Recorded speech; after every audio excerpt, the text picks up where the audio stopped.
Hi, team. This is George. Look forward to really jumping into class. We kind of our entry week. The only discussion we're going to have is an introductory discussion. And in the beginning of the week, I told you how I was going to go through the products, the challenges that you submitted for grading. Now let's kind of start looking at the process that you're going to go through to submit them to Passport.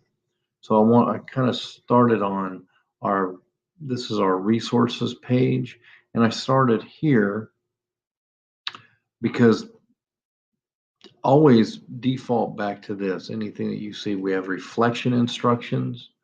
The course challenge bingo sheet is hugely important because what that does is that aligns some of the projects we did in previous classes with challenges. Now, it doesn't mean that those are the only things that can be submitted for those challenges. We have work experience stuff, different projects as well that can be submitted, but it gives you kind of some food for thought and it gives you some ideas. So always refer back to that bingo sheet. There's our requirements. Work verification form. So if you're using something from work, you need the work verification form filled out. It's right here. And if you do group work, you have to point out plainly and easily where your portion of that work was rather than, because we can't give you credit for the entire group's work. So we just want to see where your work is so we can judge that. And peer review documents, because part of this process is learning how to do good peer reviews and give constructive feedback to people. So go through the peer review documents as well. And this is the process that you're going to go through right now.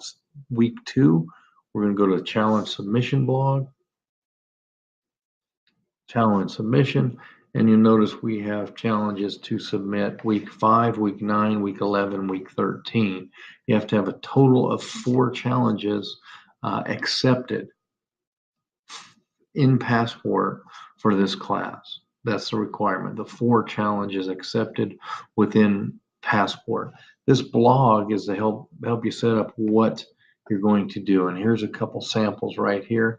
Super badge, sub badge challenge evidence. I personally love this table because it's very easy to see exactly what you're going to do. Feel free to use this other option as well. It's just I've always found this table easier for everybody to fill out because it simply breaks it down a little more clearly. So the table is a very simple way to go. So you're going to have the week, super badge, sub badge, challenge. So what challenge are you going to attempt, and the evidence you're going to submit for that challenge.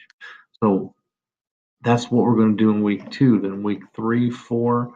And we'll cruise on over to week 5. There is stuff in week 3 and 4. Just go through week 3 and 4. I'm specifically talking about the challenges and the submissions.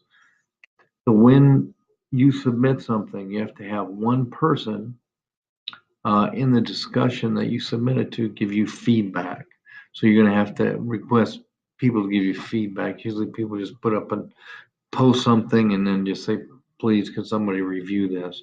The earlier in the week you get this in, the more likely you are to get a quick response from somebody reviewing as well. So just kind of keep that in mind. So you'll have all your challenge materials that you have to submit in week 5 for the discussion. So if you're looking where that is, we just go to discussions.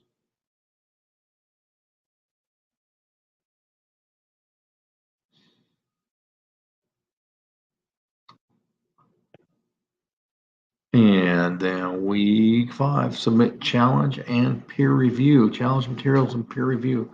So you're going to have to submit your challenge materials in an individual thread. So you're going to say in there, you're going to hit reply and you'll type in George Hanshaw challenge materials. And within those challenge materials, you put in your challenge material. So whatever it's going to be, plus you write your reflection as well on the product. So why you went through it. So really go back to, remember we're at resources, and go back to your reflection and take a look and make sure you're hitting all the things as you go through that, because that's an important piece of the process. And remember, the materials that you submit are going to be scrutinized because others will scrutinize them. So we want you to be represented in the absolute best light because you're putting a lot of hard work into this program. And you want people to recognize that hard work that you've been putting in. So if I reject something in Passport, it doesn't mean that it's a horrible thing. It just means we need more polish on it. Or sometimes we put something in that may not exactly fit the challenge. So that can happen. So think of any rejections as opportunities for growth, because it's not saying that they're not good. It's just saying we want more polish on these. And I'll point out generally where that area is, but most of these will be fairly straightforward. And if you want to go to Passport, you just click the Passport. Mine happens to be up and it's right here. And then I'll see a list, but you'll also click on the specific group badge, the super badge, and then you'll just click through and you can post your challenge. And I get notified that a challenge post is posted, and I'll go in and check, and then I'll give you the response will be either reject, no submission allowed, reject, resubmission allowed, or accept. It's pretty simple. It's kind of binary. It's a yes or a no response to that. So for this, first, go to your bingo sheet, see what some possible challenges are. Second, go to the week 2 blog and put your ideas in on what you're going to do for the 4 weeks where you have to submit challenges. And then I would start working on your reflections for the challenges as soon as possible, because you don't want to wait till the last minute, because week 5 we're going to start posting our next challenges. Well, our first challenge is going to be in week 5. Weeks 3 and 4, we're going to do a few practice runs as well. So with that said, I hope that kind of makes sense. And by the time we're done with this, you'll be experts at Passport and the entire process. So have a great week, and I will see you online.